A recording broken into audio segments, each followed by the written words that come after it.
What's up, boxing fans? This is TBE Boxing, back at you again.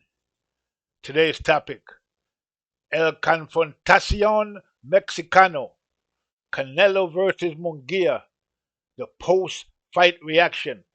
Let's chop it up and see what it's all about.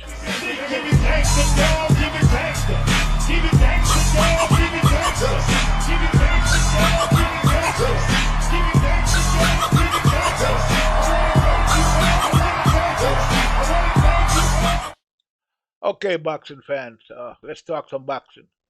All right, so the fight, Canelo versus Munguia, saw the fight last night. Great fight. Mungia came to do some work and he did his thing. The fight went the distance and it was a pretty good fight. Now, I expected Mungia would have done more than he actually did, in the sense that I thought that he'd have been a more difficult challenge, for Canelo. After I saw that fight between Munguia and Ryder, he was pretty active in that fight. Did a lot of moving, threw a lot of punches in the fight with Ryder, and he ended up stopping Ryder, something that Canelo didn't do. However, when he faced Canelo, he started out pretty good. His work rate was pretty high in the beginning of the fight. He was landing some shots. A lot of them was getting blocked by Canelo, but he started out basically, at a fast rate, uh, keeping up the pace.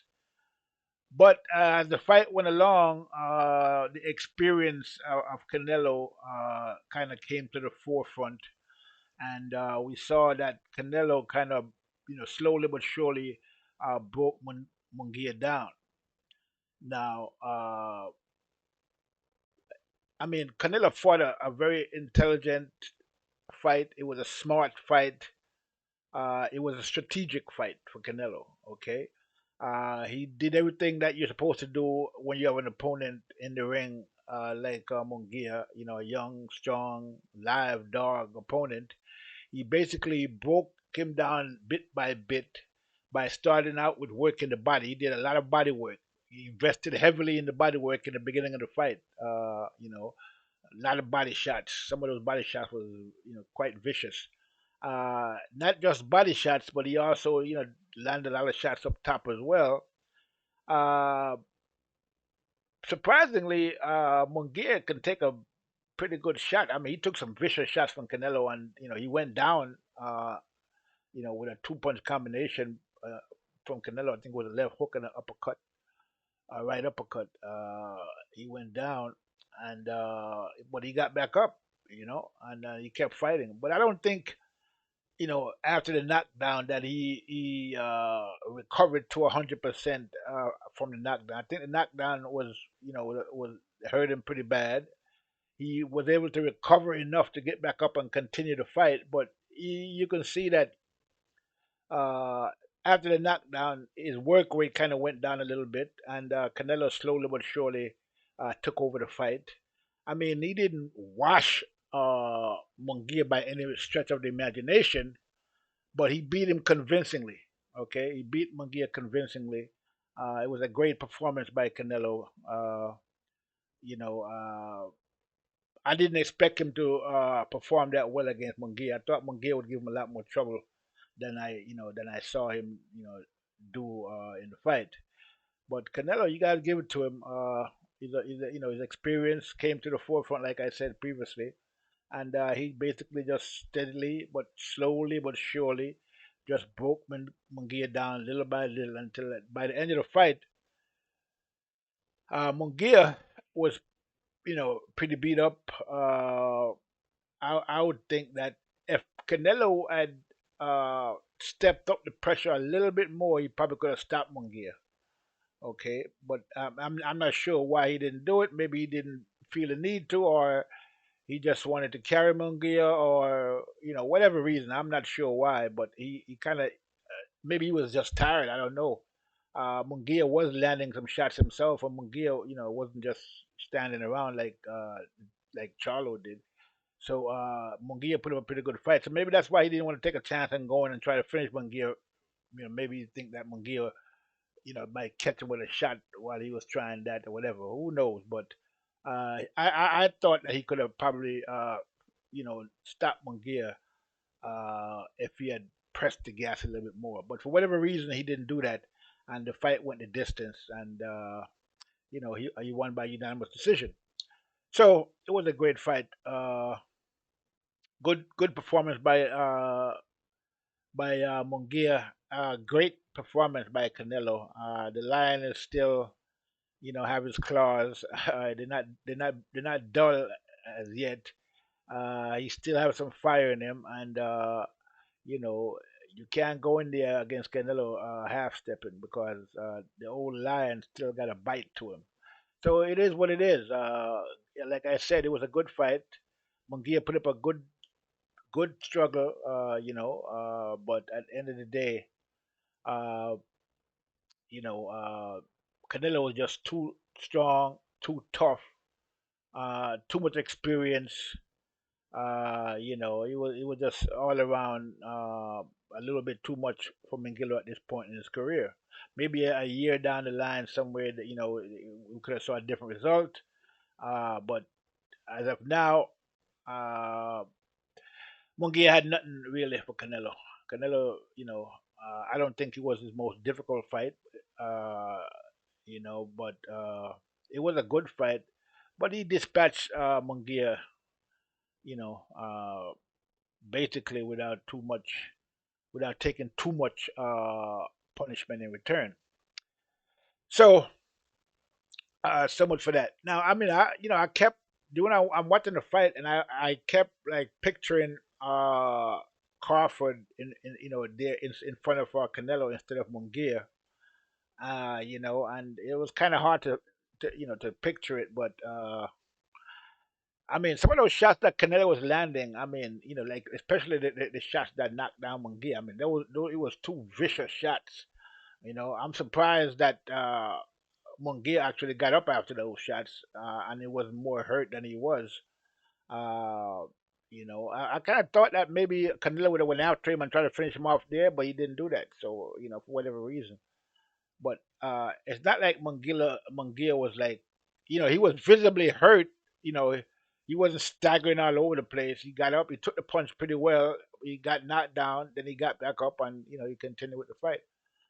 So Canelo, had some power, especially those body shots that he was landing, and some of his body shots really hurt Munguia at some point, at points during the fight. I mean, vicious body shots. And I'm trying to think, could Crawford take those body shots that Canelo was landing? And what if Canelo landed a headshot to Crawford? I mean, how would he take that? Would he be able to take it as good as Munguia? Uh, we're gonna have to wait and see. But Munguia definitely got an iron chin, that's for sure. Uh, that knockdown, yeah, really from that knockdown that he got, he shouldn't have gotten back up after that knockdown, but he did. So he can take a good shot. So, I mean, Munguia was the bigger guy in there in terms of height. He was a little taller than Canelo, and he kind of used that to his advantage in the beginning. He was trying to overwhelm Canelo, throwing a lot of punches and coming forward. But like I said, Canelo kind of just, withstood the assault, and then slowly but surely but steadily broke Munguia down with body shots. I mean, he was ripping those body shots. That slowed Munguia down some. And once he got him slowed down, he started, working him. So yeah, great performance by Canelo. Good strategy.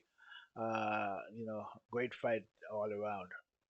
And now we're not sure who Canelo's going to fight next. They asked him about David Benavidez. He basically, didn't commit to fighting David Benavidez next. I think he mentioned somebody else, and the crowd kind of booed a little bit. I think he had mentioned, who did he mention? I think he mentioned fighting somebody else. But the crew, when they asked him about Benavidez, if he was going to fight Benavidez next. But I think basically Canelo basically said that he can do whatever the hell he wants at this point in his career, and that he was going to fight whoever he wanted to fight. He was going to fight whoever he wanted to basically. So I don't think we're gonna see Benavidez next. Even though after the fight they were motioning to each other, it looks like Canelo was telling David Benavidez to come into the ring. You know, like come up here, come on up, come up here, come in the ring. But Benavidez stayed where he was, and they were just kind of motion to each other back and forth. So that was a pretty interesting interaction. You know, I'm not sure if he was actually telling him to come in the ring, but it looked like that's what he was doing. You know, but I don't know. You know, David Benavidez just kind of stayed where he was. I guess he didn't want to I don't know, help to promote Canelo's victory. I'm not sure what that was all about. But yeah, David Benavidez, spoke about, why he basically talked a little bit about the Canelo fight. I saw him in an interview saying that, Canelo is basically afraid of him. Now whether or not Canelo is afraid of him or not, I'm not sure of that, but I do think that Canelo, based on what I've seen so far from Benavidez and from Canelo, and at first I was of the opinion that Canelo would wash Benavidez, okay, but after I saw the fight with David Benavidez and what's that guy name he beat recently? Man, I can't remember his name right now, but they fought not too long ago. Black guy, we all know him. He been uh, trying to get a fight with Canelo for years and never could get that fight. And then he ended up fighting Benavidez, and Benavidez I think stopped him like in the sixth round. So, which was a shock to me. I thought that he would have done better than that against Benavidez. I thought he would have beat Benavidez actually, but Benavidez basically manhandled him, and it was really no contest at the end of the day. So, at this point, I'm thinking that Benavidez would probably give Canelo a lot of trouble. He's a big, strong guy. I didn't even realize how big he was. He's huge. As a matter of fact, he's getting ready to fight at 175 pounds. I think he's getting a shot at the title up there, so he's getting ready to fight at that weight.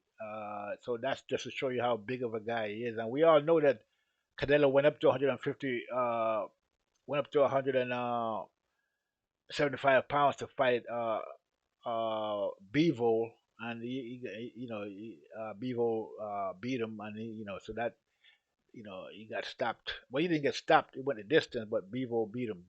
So he wasn't able to accomplish getting the title at 175 against Bevo. So, but David Benavidez is up there and he's getting ready to fight. So again, David Benavidez is a big guy. Now, once Canelo went up to 175 pounds, you saw that the limits of where he could actually go. That's probably the max he can go is 175. But I think the best weight for him is 168. At 175, he's a smaller guy, and that was very apparent in the fight against Bevo. He was a little guy in there, and Bevo basically, over, well, he didn't really so much overpower him. He kind of outboxed him and beat him in that fight. So yeah, uh, it's interesting. I don't think it would be interesting to see if Canelo would fight Benitez next, but it doesn't look like that's going to happen at this point. We're not sure who Canelo is going to fight next.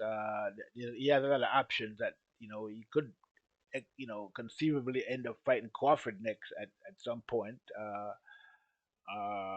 Maybe we're hearing talk of him fighting Berlanga next. But that wouldn't be much of a fight, I would think. I think he'd probably stop Berlanga within 3 or 4 rounds, as far as I could, So I don't know how Berlanga would get a shot at Canelo before Benavidez.